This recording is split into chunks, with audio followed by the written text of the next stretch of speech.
You know, I think Martha is fantastic for leading it for that reason. I mean, Martha has a great way of just stepping back and taking a big view of things instead of, you know, kind of micromanaging or looking at the very little steps that you need to take to push something forward. She'll take a step back and say, okay, what are the really major questions that need to be addressed, and irrelevant of what's happening, what's the best way to address it?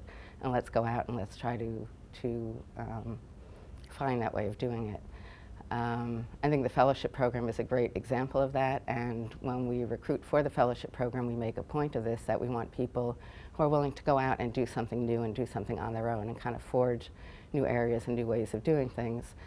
So the fellowship program is really unique in that the fellows can get together, take a step back, take a few months, you know, think without the constraints of a given lab or a given department, what are really the major questions that need to be addressed in medical imaging.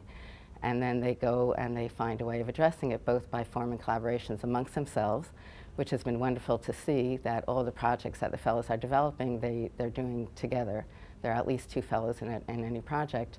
And they go out and find the resources in Madrid and Boston to do it. So, you know, they look, they say, okay, what's the really critical problem? What do we need to do to solve it? And let's go find the resources to solve it. And there's really no other way you could do that without the freedom that this program allows for.